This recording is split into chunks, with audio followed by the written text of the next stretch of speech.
Okay, so you're here, right? On the deep dive.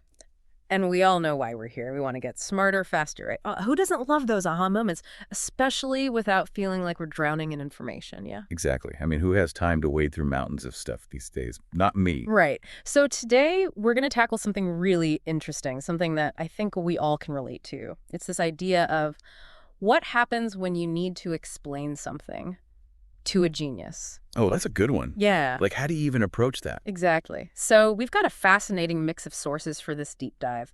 Think stories, anecdotes, some philosophical bits, all these different angles on this central idea. It's like a crash course, a shortcut to understanding what happens when you're dealing with, well, exceptional minds. Yeah. Like, we've got literary excerpts, historical anecdotes, even some philosophical stuff, all about explaining things to a genius.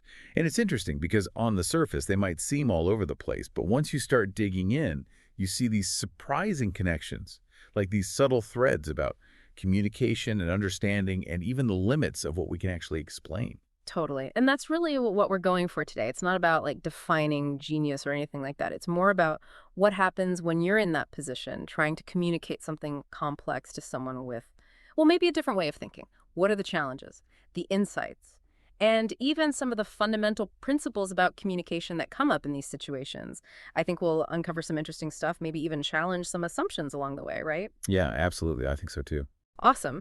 So let's jump right in, shall we? And let's start with something I think a lot of us are familiar with, the illusion of simplicity.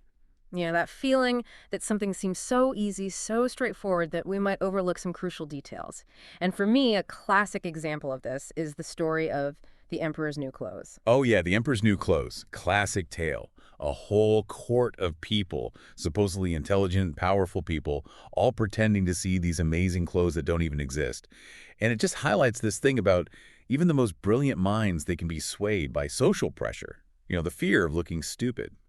So when we're trying to explain something complex to someone we see as a genius, it's so important to create this environment, like a safe space, Mhm. where they can ask questions, even if those questions seem basic or obvious.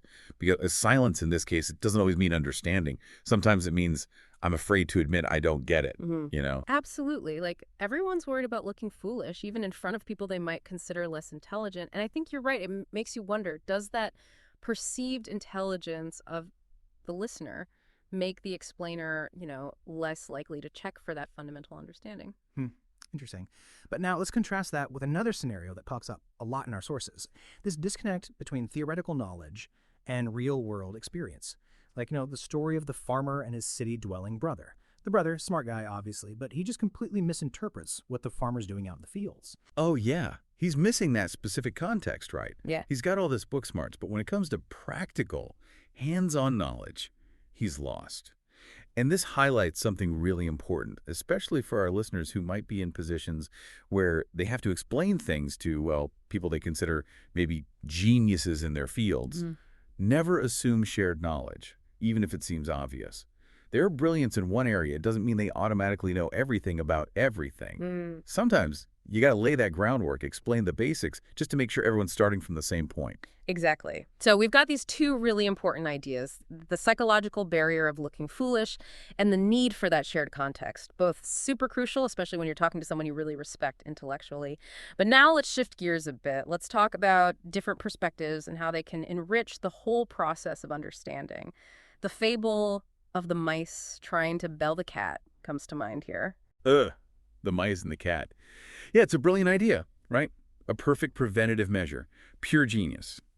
But, and this is where it gets interesting, the fable really focuses on the difference between having a great idea and actually pulling it off. Yeah. Coming up with the what, that's one thing. Figuring out the how, that's where things get tricky. That's the real challenge. So when we're thinking about explaining something complex to a genius, we can keep that in mind. They might immediately see the elegant solution, but we can help by exploring the nitty-gritty. Those potential roadblocks, those practical considerations that might not be obvious at first glance. Totally, because their ability to think ahead, To see those multiple steps might actually mean they spot problems that others miss, right? They're already thinking 10 steps ahead. But they might need help getting to step one. And this connects with those stories about Robin Hood and how people react to his fighting skills. Even the guy who's just been completely outmatched, he can still recognize Robin's talent. Yeah, and that points to a really interesting idea. It's like an immediate, almost instinctive understanding of mastery, you know? Hmm. Like you wouldn't have to explain the beauty of a Mozart symphony to, say, Beethoven. They'd get it, right? Right. So sometimes explaining to a genius isn't about filling in gaps. It's more like engaging with their already deep understanding, maybe offering a new angle, a fresh perspective, something they can connect to what they already know. I like that. It's like building on their existing formwork.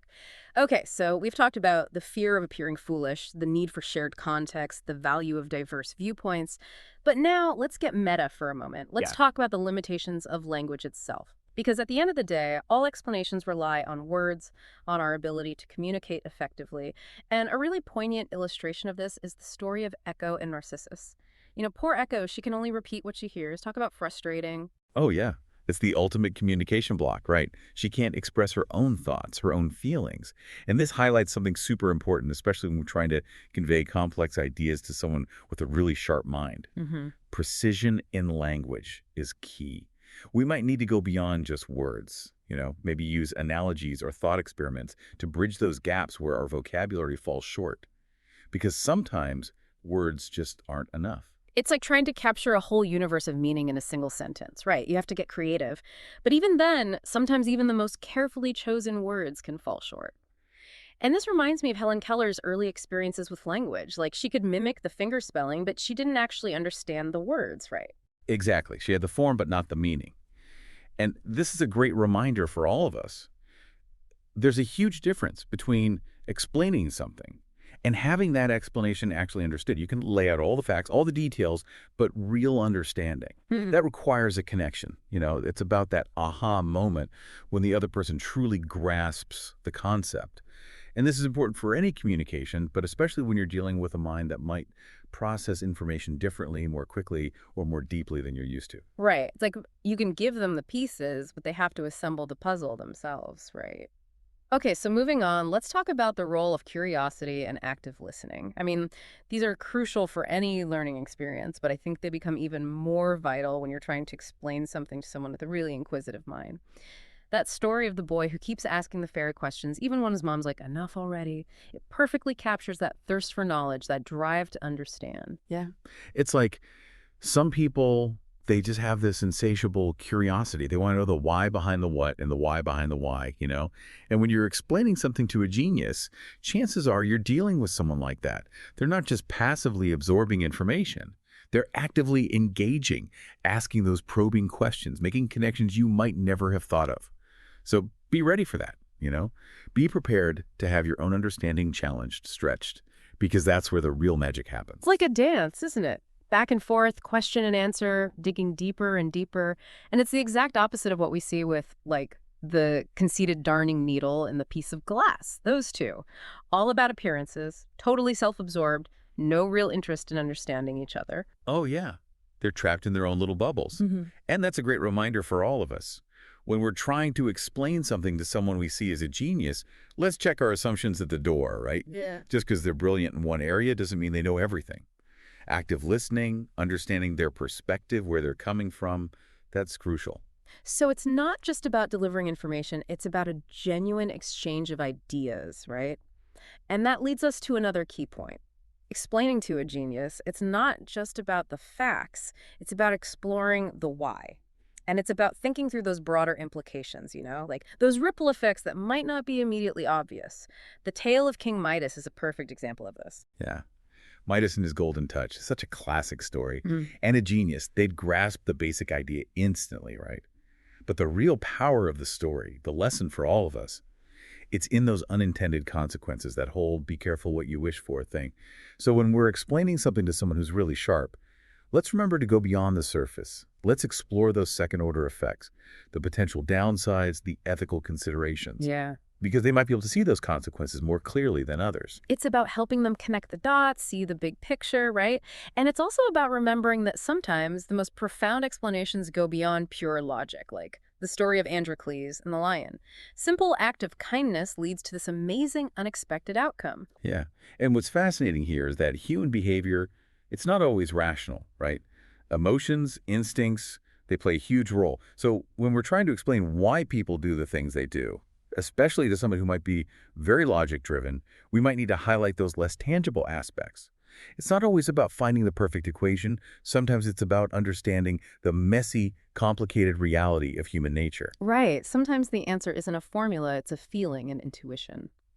Okay, so last but not least, let's touch on skill and mastery. The anecdote about Edison and his dad watching that broken engine, that's really telling. The dad's focus isn't on blame, it's on learning from mistakes. Exactly. And in a field where someone's truly mastered a skill, the conversation, it can quickly jump from the basics to the cutting edge. They're not just interested in what is, they want to know what could be. So be ready for that, you know.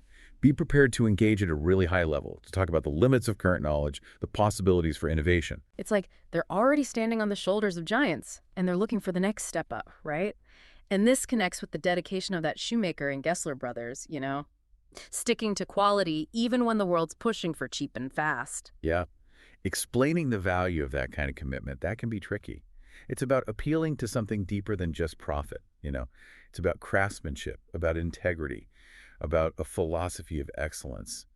And a genius, they might get that, they might appreciate that deeper level of explanation. So, as we wrap up this deep dive, what are some of the big takeaways for our listeners? What have we learned about explaining things to, well, exceptionally brilliant minds? I think it boils down to this.